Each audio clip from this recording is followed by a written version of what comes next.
최 원장님이 생각하시기에 인성이 제일 나빴던 인물은 누구라고 보시는지요? 조조라고 생각합니다. 정신과 의사 입장에서 보면은 조조보다도 더 인간으로서 저질러서 안 되는 짓을 저지른 사람들은 삼국지에 굉장히 많아요. 조조의 행동 중에서는 인육을 먹는다든가 재미로 사람을 죽인다든가 이런 건 없어요. 그러나 완전히 집단 학살을 갖다 했지요. 조조가 제일 싫어하는 게 속는 거랑 배신이거든요. 반사회적 인격장애 진단 기준을 보게 되잖아요. 속는 거를 되게 싫어해요. 자신의 부하 순욱에게 텅 빈 차나 빈 도시락을 보냅니다. 정신건강의학과 선생님으로서 어떻게 진단하시겠습니까? 조조가 잔인하다는 얘기를 듣는 거는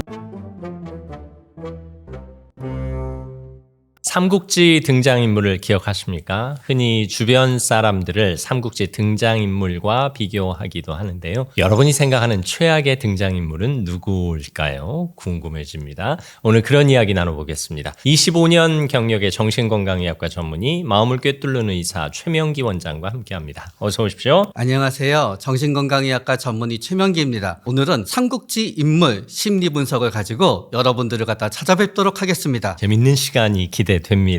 삼국지 저도 서너 번 읽었습니다만 사실 그때 심취하고 넘어가지 지금은 그 줄거리를 온전히 기억하지는 못하거든요. 그럼에도 불구하고 유비라든가 관우라든가 장비라든가 조조라든가 공명이라든가 조금 더 나가서 여포라든가 동탁이라든가 주요 인물들은 선연하게 떠오릅니다. 최 원장님이 생각하시기에 최악의 인물은 누굴까요? 아니 제대로 한번 물어볼게요. 인성이 제일 나빴던 인물은 누구라고 보시는지요? 조조라고 생각합니다. 근데 거기에는 이유가 있습니다. 예를 들어서 집단에서 범죄를 저지르는 교주를 갖다 두 부류로 나눕니다. 하나는 확신범입니다. 진짜 자기는 신이라고 믿는 거예요. 그리고 막 나쁜 짓을 해요. 두 번째는 확신범이 아니에요. 자기는 그런 신이 아니라는 걸 알고 있어요. 그러나 이용하는 거예요. 이 중에서 누구를 더 최악이라고 보느냐에 따라서 이 삼국지에서 최악의 관점이 달라지게 되는 거예요. 예를 들어서 그 사람이 한 어떤 행위로 보게 되면은 조조보다도 더 인간으로서 저질러서 안 되는 짓을 저지른 사람들은 삼국지에 굉장히 많아요. 이거는 바꿔 말씀드리면 그들은 확신범이지요. 그러나 이 세상에서 더 나쁜 사람들은 본인이 옳고 그름의 가치를 어느 정도 알고 있지만 일부러 본인이 공포를 이용하기 위해서 누군가를 갖다 죽이고 무슨 짓을 한다. 그러면 그거는 전 어떤 의미에서 확신범보다 더 나쁘다고 생각해요. 확신범은 자신의 한계가 있기 때문에 다르게 행동할 수 있는 여지가 하나도 없어요. 그런데 조조는 공포를 갖다 조장해서 본인의 권력을 갖다 이용하기 위해서 누군가를 갖다 죽임으로 인해서 자신의 존재를 드러내고 본인한테 반대할 수 있는 완전히 씨를 말려버리려고 했거든요. 그렇기 때문에 저는 역설적으로 조조의 행동 중에서는 인육을 먹는다든가 재미로 사람을 죽인다든가 이런 건 없어요. 그걸 놓고 보면은 인육을 먹거나 재미로 사람을 죽이거나 재미로 사람을 강탈하거나 희롱하는 게 더 나쁜 것 같지만 네. 오히려 저는 조조가 의도를 갖고 죽이지 않아도 되는 사람을 죽임으로써 본인의 어떤 공포를 갖다 확산시키고 본인의 체제를 유지하기 위해서 인간을 도구화했다는 점에 있어서는 저는 조조가 가장 사악한 인간이라고 봐요. 네. A와 B를 비교할 때 이 두 사람이 저지른 결과로만 평가할 것이냐? 아니다. 그 행위를 저지르게 된 의도로 비교해야 된다 이런 말씀이시고요. 의도로 비교해 볼 때 조조만큼 나쁜 사람은 없다. 네. 좋습니다. 어쨌든 그럼에도 불구하고 난세의 영으로 평가를 받기도 하고 또 한편으로는 권력에 미친 역적이다라는 평가를 받기도 합니다. 사건을 하나하나씩 조목조목 살펴보죠. 서주 학살 사건. 일단 이건 아버지의 복수로 봐야 되는 거죠. 꽤 많이 살해하고 개와 닭까지 죽였던 것으로 알려졌어요. 아버지가 어떤 죽음이었길래 이렇게 끔찍한 양민학살로 이어졌을까? 조조의 아버지를 죽인 사람은 원래 도적 출신이었어요. 도적 출신이었는데 귀순을 했어요. 그러니까 장수가 되었어요, 이제. 그런 다음에 그 사람한테 이제 조조가 직접 맡긴 건 아니고 조조의 영향 아래 있었던 사람이 호의를 맡긴 거예요. 근데 이놈들이 조조의 아버지를 죽인 거예요. 그러니까 조조의 입장에서는 배신을 당한 거예요. 조조가 제일 싫어하는 게 속는 거랑 배신이거든요. 네, 자기는 속이기도 하고 배신도 하면서. 그런데 조조가 반사회적 인격장애에 완전히 해당되는 거는 이제 의문의 여지지만 반사회적 인격장애 진단 기준을 보게 되잖아요. 속는 거를 되게 싫어해요. 아, 그래요. 자긴 속이면서. 그래서 많이 속이는 사람이 속는 걸 되게 싫어해요. 아, 오히려. 그렇기 때문에 억울하고도 화가 나는 거죠. 그러면서 본인 딴에는 아버지를 보호하기 위해서 취했던 일련의 조처와 일련의 것들이 오히려 아버지를 죽음으로 몰고 갔으니까요. 예를 들어서 어떤 의사가 있어요. 우리 아버지를 최고의 병원에서 최고의 진료를 받게 해야지 하고 모시고 갔어요. 고르고 골라서. 근데 그 병원에서 사고가 나서 아버지가 돌아가셨어요. 그럼 그 의사는 생각하지요. 난 뭐지? 똑같이 조조도 결과적으로 길게 놓고 보잖아요. 자신이 아버지를 사지에 몬 거랑 비슷해져 버렸거든요. 그러니까 더 죄책감을 느끼게 되는 거예요. 어쩌면 본인도 죽고 싶은 마음도 들고 그러다가 보니까 40일의 애도 과정 중에서 조조의 우울함과 죄책감은 내가 원래 누구한테 화가 나야 되는 건데 밖에 내는 화로 충분치 않기 때문에 그 화가 나한테 밀려 들어오는 거예요. 그래서 정신과 의사 입장에서 보면은 조조도 약간의 우울증 기질이 있었던 거지요. 그거를 원래 프로이드는 죄책감이라고 생각했었어요. 분노가 밖을 향하게 되면은 액팅아웃이 되는 거예요. 분노가 나를 향하게 되면은 죄책감이 되는 거예요. 분노가 밖을 향하다 못해 넘쳐서 내게로 방향을 바꾼 셈이네요. 네, 자책. 그 자책하지 않기 위해선 뭐가 되느냐? 외부의 분노로 계속 가야 되는 거예요. 결국 조조는 자신의 죄책감을 이기기 위해서 서주 백성들을 살해했다. 일대를 갖다 완전히 황폐화시켰지요. 완전히 집단 학살을 갖다 했지요. 그러면 결국 조조 입장에서는 초기에 서주 백성들을 학살한단 말입니다. 그 이후에 펼쳐지는 역사의 흐름 속에서 양민 학살은 조조가 권력을 유지하는 데 도움이 됐던 걸까요? 요 양민 학살은 결과적으로 도움이 되긴 했습니다. 왜냐하면은 악명을 날리게 되거든요. 잘못 건드리면 다 죽어. 결국은 우리가 누구를 포용했을 때 그 사람이 배반하지 않게 되는 거의 힘에는 배반하면은 끝이야가 있어야 돼요. 그렇기 때문에 조조나 유비나 전부 다 이제 권력의 확장은 계속되는 영토를 넓히면서 그 영토를 원래 갖고 있었던 사람이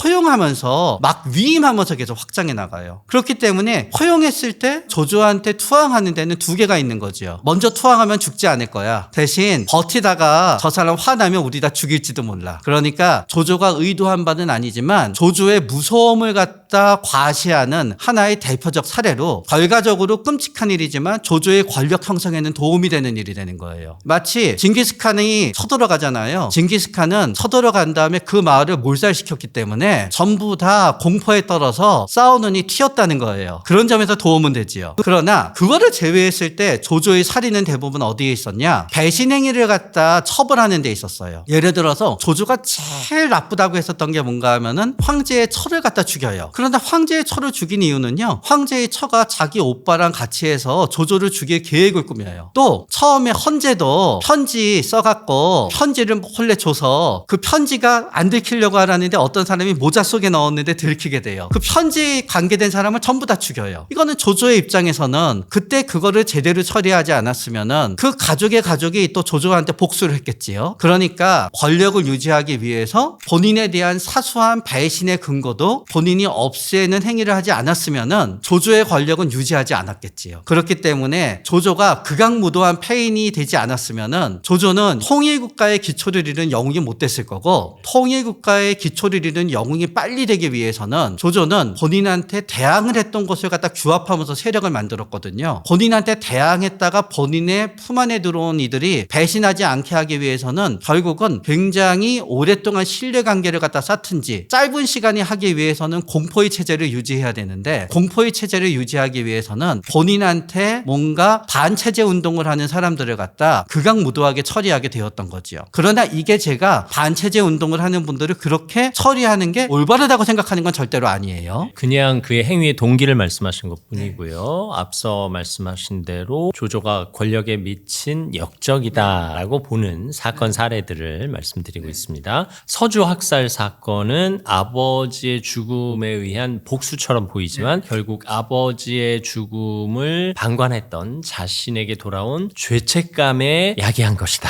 이런 평가를 내려주셨고요. 그 이후의 모든 죽음 혹은 학살은 배신에 대한 형벌 차원이었지 자신의 죄책감의 반론은 없었다는 얘기고요. 여백사 사건 얘기를 좀 해보겠습니다. 동탁에게 쫓겨서 도망갈 때였죠. 아버지의 친구였던 여백사의 집에 머뭅니다. 여백사는 오랜만에 만난 친구 아들을 아끼는 마음에 잘해주고 싶어서 잠시 먹을거리를 구하러 외출합니다. 그때 이때 조조가 칼 가는 소리를 듣습니다. 그리고 자신을 죽이려는 괴계의 힘을 깨닫고 여백사의 가족을 다 죽이죠. 하지만 그 옆에서는 돼지가 한 마리 발견되고 조조에게 돼지를 잡아주겠다라는 그 의도마저 무색해집니다. 그리고 나중에 집에 돌아온 여백사마저 죽이게 되거든요. 사실 여기는 좀 잔인한 장면이라 잔혹한 역적의 면모를 그대로 보여주는 것이 아니냐 싶은데, 왜냐하면은 보통 인간의 가장 과격한 행위는 공포와 불안에서 나오는 경우가 많아요. 근데 조조는 어떤 의미에서는 굉장히 계획적이지만 어떤 의미에서는 굉장히 감정에 충동적인 점이 있어요. 그렇기 때문에 조조는 이 당시 앞에서는 죄책감이 본인의 비이성적인 행동의 근원이 됐지요. 엄청나게 공포에 휩싸였기 때문에 굉장히 사소한 행위도 전부 다 확증 평양이 되어서 자신을 죽이려는 쪽으로 받아들이게 된 거예요. 예를 들어서 우리가 굉장히 안 좋은 일이 있으면 신경이 곤두서잖아요. 그럼 평소에 옆에 소음이 있어도 우리 일반인들은 그냥 넘어가잖아요. 근데 내가 굉장히 스트레스 받는 일이 있으면은 소음이 나면은 닥쳐 뭐 그만해 막 그러잖아요. 그게 왜 그러냐 하면은요, 우리 인간이 아주 옛날에는 다 숲에서 살았어요. 숲은 원래 조용히 해야 돼요. 그런데 뭔가 내가 호랑이가 쫓겼다가 달아났어요. 그러면 하삭 소리가 나더라도 그게 호랑이가 나를 갖다 다시 쫓아오는 소리일 수 있는 거예요. 호랑이가 어흥 하면서 너 잡아먹을 거야, 너 잡아먹을 거 안 오고 살금살금 오거든요. 그렇기 때문에 우리는 인간은 위기에 처하게 되잖아요. 교감신경이 흥분하고 스트레스 호르몬이 쫙 올라가요. 그러면서 합리적인 생각은 중단되게 되는 거예요. 다른 게 안 보이게 돼요. 그러다가 보니까 그 칼 가는 소리를 듣는 순간 이 사람은 반사행위로 나오게 되는 거지요. 그래서 그거를 합리화하는 건 아니지만 당시는 엄청난 공포로 인해서 그랬던 거고요. 그러나 저는 조조가 여백사를 죽인 거는 조조의 냉정함을 갖다 보여주는 면인 건 맞아요. 왜냐하면은 범죄자들을 봤을 때 범죄자들의 특성 중에 하나는요, 심장 박동수가 잘 안 오른대요. 아, 그래요? 사람을 죽이건 나쁜 짓을 하건. 근데 심장 박동수가 어느 이상 늘지 않는 거는요, 올림픽 금메달리스트도 비슷하대요. 올림픽 금메달리스트도 빨리 흥분하거나 겁이 나면은 안 되잖아요. 그래서 그 사람들도 안정된대요. 위기에 처해서도. 그래서 이게 사회적 상황에 대한 냉정함이라고 얘기해요. 뭔가 위기에 처해서도 냉정함을 유지해야 되거든요. 조조가 그렇게 냉정한 인물이 아니었으면은 아마 가족들을 죽인 걸 보고 달아났겠지요. 그러나 냉정한 인물이다가 보니까 여백사가 화가 나서 자신의 반대되는 행동을 하는 걸 계산했을 거예요. 거의 100%. 그렇게 됐을 때 자기가 죽을 확률을 계산했을 거예요. 거의 100%.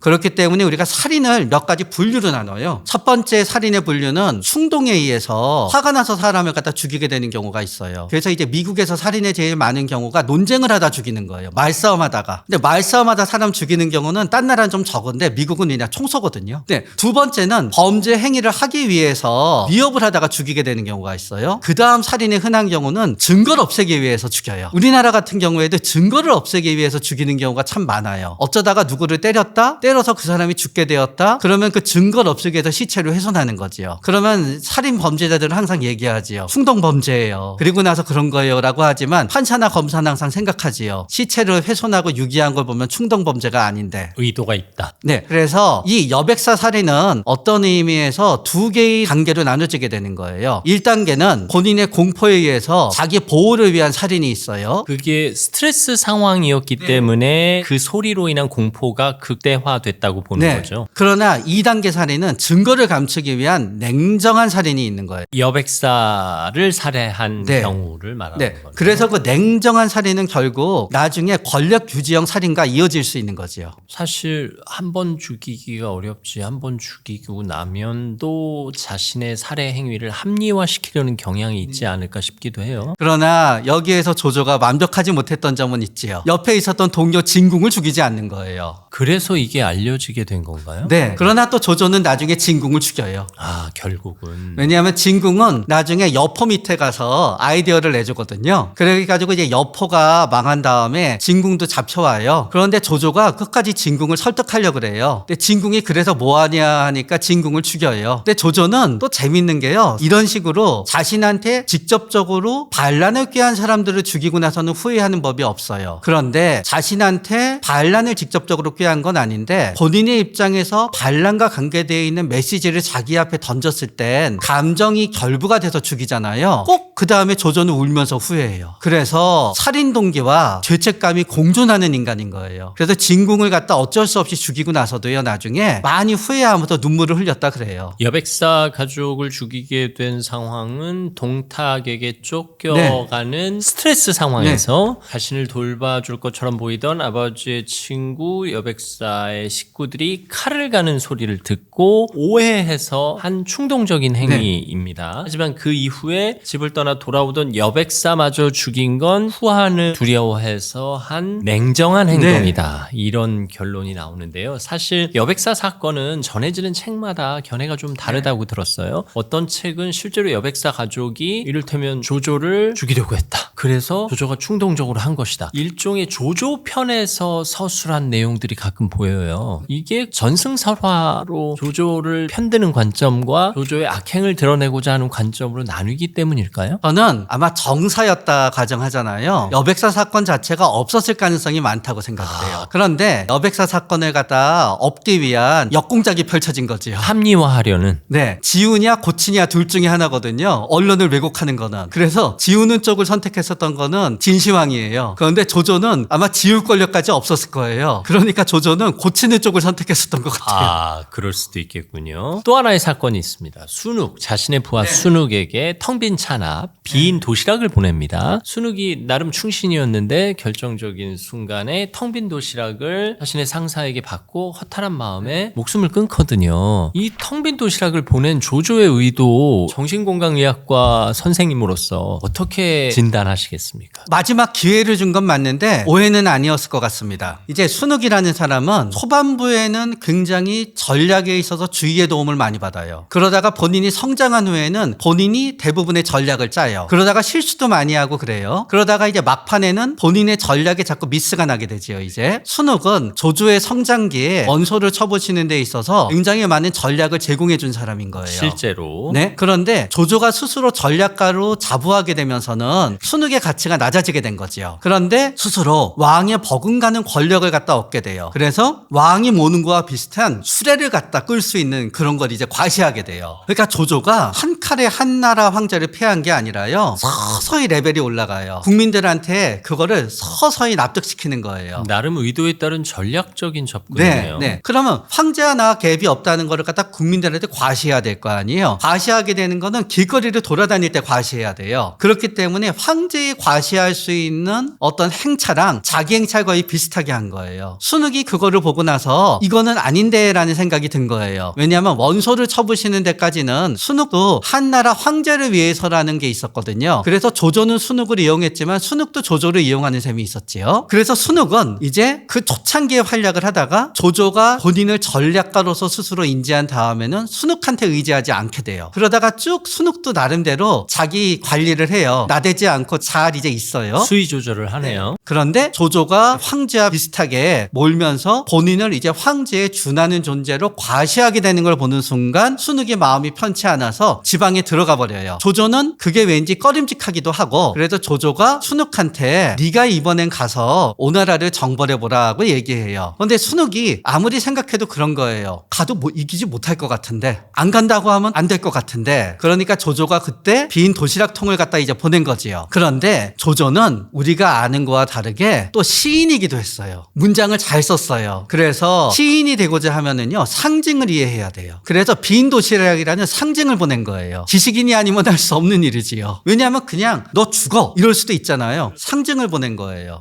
지금 네 처지는 이런 처지야. 그러면 순욱한테는 두 개의 기회가 있었지요. 조조한테 가서 매달리고 비는 거예요. 옛날에 제 덕을 많이 보지 않으셨습니까? 제가 미흡합니다. 그런데 진짜 죄송한데 제가 어떻게 당신은 점점 병법이 발달했지만 저는 그렇게 진짜 능력이 없습니다. 한 번만 봐주세요. 하고 빌었으면 안 죽을 수도 있는 거예요. 또 하나의 대안은 또 하나의 대안은 조조가 와서 나를 죽이기 전에 내가 먼저 죽는 거지요. 결국 자결을 선택한 심리는 에이 여기서 진짜 끝내자 뭐 이런 심리였을까요? 네, 왜냐하면은 조조 밑에서 빈다 그래서 잘 될 수도 없고요. 그런데 순욱이 죽은 다음에 조조의 반응은 에이 나를 미워했던 놈이니까 잘 죽었어가 아니라 그 역시 후하게 장례를 갖다 치러주고 본인이 마음이 편치 않았기 때문에 후한 장례로 보상을 해줬던 거예요. 그렇다고 조조는 순욱이 죽을 줄 몰랐다? 이렇게 얘기하기도 무리가 있잖아요. 네, 본인이 죄책감이 있었고 본인이 비난받을까봐 싫었기 때문에 장례를 잘 치러서 그거를 해주고 순욱의 경우에는 순욱의 자녀들한테도 굉장히 나름대로 대우를 갖다 해줬던 거예요. 장례를 잘 치르도록. 나름대로 조조는 자신의 죄책감을 덜기 위한 행동을 제법 하는군요. 네, 그러니까 바꿔 말하면은요. 순욱과 자기 간에는 정이 있기 때문에 자기 입으로 혹은 공문으로 죽으라고 차마 얘기할 수 없었던 거예요. 그래서 선택을 순욱한테 슬쩍 떠넘긴 거지요. 자, 그러면 우리가 언젠가 영상에서 다크 심리학에 대한 네. 공부를 했잖아요. 조조를 사이코패스로 봐야 돼요? 아니면 자기 자신을 너무 사랑한 사람으로 봐야 돼요? 조조는 조금 복잡합니다. 왜냐하면은 사이코패스라고 하기에는 눈물이 너무 많아요. 그리고 그 눈물이 전부 다 악어의 눈물이라고 볼 수는 없어요. 예를 들어서 어떤 신하가 자신을 위해서 죽잖아요. 전쟁터에서. 그러면 사이코패스나 전형적인 나르시스트는 어떻게 생각하냐 하면은요. 내가 황제가 되기 위한 하나의 도구로서 상대방이 죽었을 뿐이라고 생각해요. 그러나 나를 위해서 죽었을 때 죽게 하기 위해서는 보상이 충분해야 되겠지라는 생각은 할 수 있지만 감정이 움직이진 않아야 돼요. 조조는 초반부에 자신을 구하기 위해서 누군가 죽게 되니까요. 그 장소를 지날 때마다 거기 멈춰서서 절을 했대요. 그래서 조조의 감정은 내 집단이냐 외 집단이냐에 따라서 완전히 달라져요. 외 집단에 대해서는 사이코패스처럼 악랄하게 굴어요. 내 집단에 대해서는 진짜 공감이 작동하고 입장을 갖다 이해해요. 그렇기 때문에 자신에 대해서 예를 들어서 조조가 죽인 사람 중에 유명한 사람들이 이제 몇 개 얘기가 있는데요. 유복이라는 사람이 있어요. 유복이 사람은 왜 죽였냐 하면은요. 조조가 적벽대전에서 시를 읊어요. 그 시 중에 죽음 어쩌고 저쩌고 하면서 좀 불길한 기운이 있어요. 그래가지고 조조한테 얘기해요. 전쟁하러 나가기 전에 이런 불길한 말이 있는 시를 쓰면 안 됩니까? 그러니까 조조가 술도 많이 마시고 해서 죽어요. 죽이고 나서 조조가 후회해요. 사이코패스는 후회가 없거든요. 죄책감도 없고. 네, 그런 다음에 공룡이라는 사람이 있어요. 공룡이라는 사람 역시 조조가 전쟁을 하러 나가니까 지금 전쟁을 하는 거는 옳지 않습니다 얘기해요. 조조가 그 전쟁에서 지고 와요. 그러니까 내 말을 안 들었구나 라고 또 후회하고 눈물을 흘려요. 그러니까 조조는 살아서 외 집단이고 나한테 위협이 있다고 생각할 때는 분노가 극대화되고 적대시하면서 죽이지만요. 일단 죽이고 나면은 왜 죽였나 하면서 또 후회하는 거예요. 나름대로 패턴이 있는 거군요. 네, 그렇기 때문에 외 집단이라고 생각하고 나의 적이면서 나의 방해물이라고 생각하게 될 때는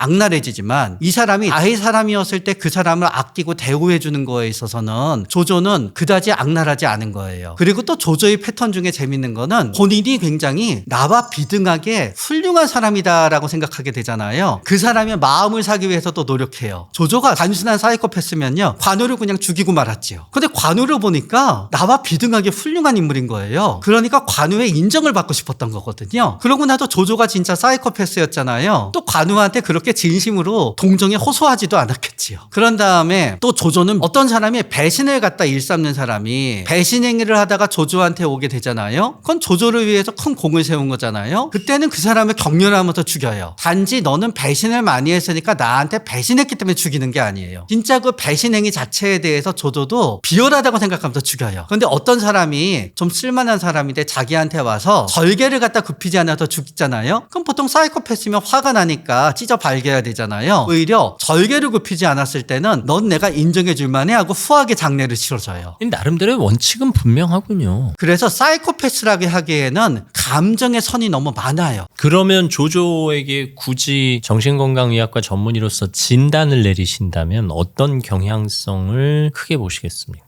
의외로 죄책감이란 게 많은 인간이에요. 그래서 조조는 죽기 전에 자신이 죽였던 모든 사람들이 나타나서 자신을 괴롭혀요. 평생 누적되었던 죄책감이 한꺼번에 밀려오면서 조조를 죽음으로 몰고 가요. 그런데 조조가 이룬 업적 가운데 꽤 긍정적인 평가를 받는 업적도 있어서 일부 사람들은 조조는 그래도 최악의 인물은 아니다. 나름 균형이 잡혀야 된다. 제대로 긍정평가를 받을 만한 가치도 있다. 이렇게 이렇게 말씀하시는 분도 있거든요. 네, 맞습니다. 일단 조조가 이룬 업적을 조금 살펴보겠습니다. 일단 처음에 동탁을 피해서 온 어린 황제, 헌제를 옹립하고 수도를 옮기면서 한나라를 지키려고 애쓴 부분은 영웅의 모습으로 봐야 되겠죠? 저는 그 결단력은 영웅의 모습으로 봅니다. 그러나 의도 자체는 전 영웅이 아니라고 생각합니다. 아, 그래요. 숨은 의도가 있었다. 조조야 끝까지 본인의 권력을 유지하려는 거지요. 우리가 호랑이 등에 탈면은 어쩔 수가 없다 그러잖아요. 이 삼국지 시대의 모든 군벌들은 어느 정도 사이즈가 되잖아요. 호랑이 등에 탄 거예요. 호랑이 등에 탔으니까 이겨야 되잖아요. 이기려고 하면 무조건 황제를 쥐어야 돼요. 그 황제가 죽으면 안 되고요. 그래서 조조는 황제가 필요했었던 거지요. 그러나 굉장히 신중한 사람이기 때문에 황제를 패한 거는 조조가 아니라 조조의 아들이었던 거예요. 조조는 끝까지 기다렸던 거예요. 황제한테 왕이라는 칭호까지 받았음에도 불구하고 끝까지 황제를 본인에 대해는 죽이지 않았어요. 왜냐하면 아직 죽일 때가 안 됐다는 걸 알았던 거죠. 그렇기 때문에 조조의 아들들은 조조 같은 경륜과 신중함이 없기 때문에 그냥 한 대 만에 망해서 위나라가 진나라로 바뀌게 되지요. 어린 황제 헌제를 지켰던 것은 한나라를 지키기 위한 영웅적 행보라기보다는 황제를 손에 쥐기 위한, 휘하에 두기 위한 조조의 숨은 의도였다. 이런 얘기.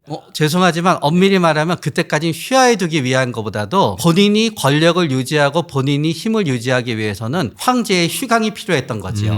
나름 수렴청정을 하고 싶었던 걸까요? 처음엔 그 정도까지는 아니었던 것 같습니다. 점점 그렇게 되어가면서 힘의 관계가 역전이 되지요. 또 하나, 조조의 관용적인 태도, 포용력을 보여주는 사례로 많이 이야기를 하는데요. 여러분 잘 아시는 대로 관도대전에서 승리를 거둔 후에 자신에게 반기를 들었던 부하에 관한 정보를 얻습니다. 그런데 조조가 의외로 자신에게 반기를 들었던 병사들의 비밀 무서를 없던 걸로 덮어버리거든요. 이때 조조에게 살짝 감동하시는 분들이 있었어요. 그러나 자신한테 반기를 들었던 사람은 죽인 경우가 더 많고요.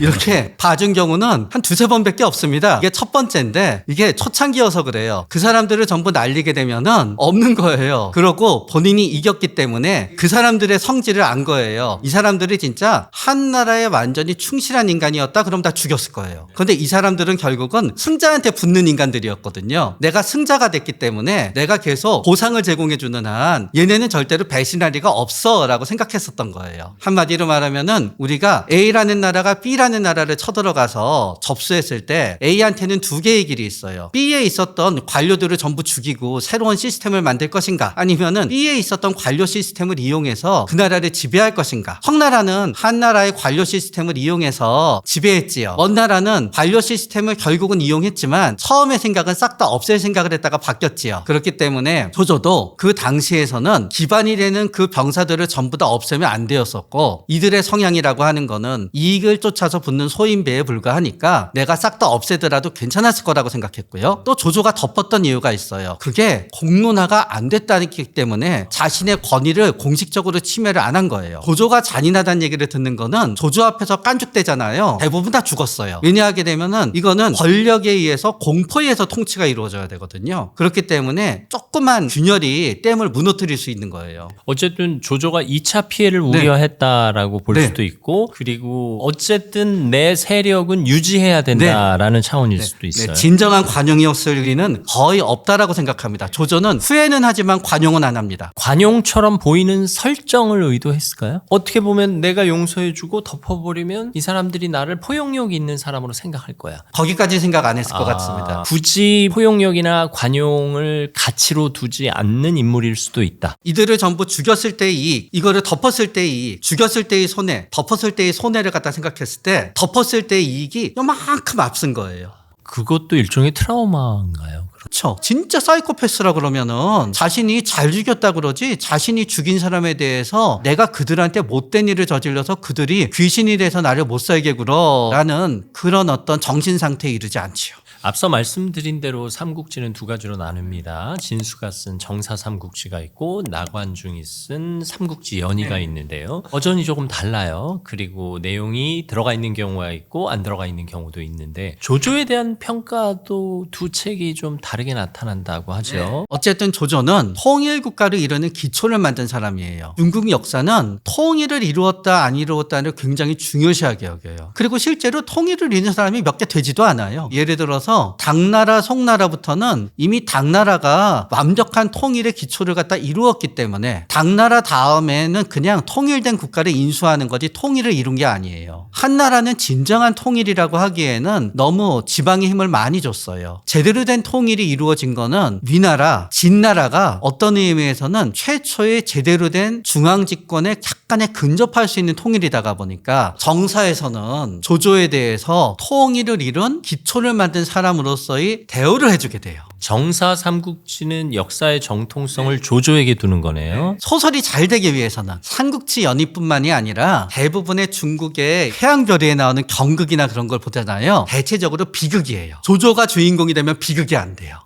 그러네요. 비극이 되려고 그러면은 뜻대로 안 되니까 비극이 돼야 돼요. 그러면 이 중에 제일 비극성을 띌 수 있는 게 유비였던 거예요. 그래서 유비는 결국 비극으로 끝나게 되죠. 그래서 유비에게 오히려 정통성을 부여하는 셈이군요. 네. 그러면서 유비는 성도 유씨였어요. 그러다가 보니까 유비를 선한 역으로 만들려고 하면은요, 악역이 있어야지 이 드라마가 성립이 돼요. 이른바 조조를 빌런으로 만들어 보자. 그래서 빌런 1세대가 조조예요. 빌런 2세대는 어떻게 되느냐? 제갈공명이 선한 쪽으로 영웅을 만들어야 되잖아요. 빌런 2세대는 삼화중달이에요. 그래서 조조를 빌런 1세대로 만들기 위해서 이제 그 역할을 삼국지 연의에선 떠맡은 거지요. 소설적 구조를 위한 편성이네요. 네. 그렇지 않으면은 선악의 대립구조, 조직적 강자와 우연적으로 살아남은 사람의 구조. 그러니까 조조는 한마디로 조직적으로 잘 되는 거고요. 유비는 우연히 어떻게 살아남아서 잘 되는 구조를 만들었거든요. 그래서 필연 대 우연, 선과 악의 대립구조를 만들기 위해서 조조는 악의 구조가 되었어만 되는 거예요. 정사 삼국지는 황제들의 역사를 기록하는 과정에서 조조를 본기에 넣고 이제 유비와 손곤을 열전 부록으로 빼돌립니다. 그러다 보면 역사의 정통성을 조조에게 부여한 셈이고 오랜 기간이 흐른 후에 나관증이 쓴 삼국지 연의에서는 소설적 구조를 살리기 위해서 유비를 오히려 부각시키고 유비에게 역사적 정통성을 부여하면서 조조를 빌런으로 만들어서 악의 축으로 부정적인 이미지를 부각시켰다. 이렇게 보면 되겠군요. 맞습니다. 조조의 심리와 행동을 살펴봤어요. 현대 사회를 사는 우리가 배울 점이 분명히 있긴 하겠죠. 네. 우리가 강점혁명이라는 책이 있어요. 네. 그 강점혁명이 참 좋은 게 이런 일이 딱 나왔을 때 그 사람의 강점은 뭔지 하게 되면요. 34가지 강점 중에 고르면 돼요. 그래서 제가 강점혁명 중에서 조조의 강점을 제가 이제 골라봤어요. 네. 강점 요인을 분석합니다. 첫 번째는 경쟁이에요. 경쟁에서 이겨야 돼요. 두 번째는 공평이에요. 왜냐하면은요, 원소가 망하고 조조가 흥한 이유는요, 원소는 되게 출신 성분을 많이 봤어요. 장군을 뽑을 때. 조조는 출신 성분이 없어요. 능력만 있으면 대우해줘요. 그러니까 공평함이 있어요. 능력 위주로. 조조는 나름대로 명령을 행할 수 있는 능력이 있어요. 왜냐하면은 우리가 명령 되게 나쁜 것 같아요. 명령을 받는 사람들은 항상 피곤해요. 그러나 이 세상에서는요, 누구한테 명령을 할 수 있는 능력을 갖고 태어난 사람이 별로 없어요. 그런데 보통 어린이집에서부터 나타나요. 어린이집에서부터요, 시키는 애들이 있어요. 너 이거 가져와. 너 이거 해. 죽을 때까지 명령해요. 기질적인 거네요. 명령을 자주 하는 사람은요, 약간의 의존성이 있어야 돼요. 왜냐하면 우리가 약자이고 의존적이잖아요. 그러면 나는 부탁해요. 내가 강자이고 의존적이잖아요. 명령해요. 강자이고 독립적이잖아요. 명령 안 해요. 내가 다 해요. 약자이고 독립적이면요? 약자이고 독립적이잖아요. 굉장히 힘들게 살아요. 남들이 도와준다 그래도 짜증내요. 그리고 쫄딱 망하고 도움받고 나서도요, 고마운 줄을 몰라요. 그러면 가장 바람직한 함수는 뭐예요? 인생을 편하게 사는 사람들은요, 강자이면서 의존적이에요. 그래서 강자임에도 불구하고요, 일이 안 풀릴 때마다 부탁해요. 그런데 강자인데 굉장히 착하잖아요. 의존적이잖아요. 부탁하면서 나이스하게 부탁하지요. 그런데 강자인데 의존적이면서 좀 못됐잖아요. 나이스하게 부탁하지 않고 명령으로 부탁해요. 그래서 우리는 그 사람이 엄청나게 대단한 줄 알거든요. 그런데 나중에 자리에서 물러나잖아요. 혼자서 아무것도 못해요. 그래서 정부 고위 관료를 하거나 높은 자리에 있다가 그만둔 사람 중에서 자신의 일을 갖다 쭉 이어가는 사람들을 보면은요, 그 사람들은 의존적이지 않아요. 그런데 의존적이면서 강자이잖아요. 조직 안에서만 성공하지 조직 밖에 나가면 성공을 못해요. 그럴 수 있겠군요. 그럼 조조를 굳이 대비시켜 본다면 조조는 조조는 약자였을 때는 명령하지 않고 의논하고 부탁해요. 강자가 되면서는 명령형으로 바뀌어요. 그렇게 귀찮거든요. 부탁하면. 일단 내가 강자인지 약자인지 그리고 독립적인지 의존적인지 행동 심리를 좀 분석해 볼 필요는 있네요. 네.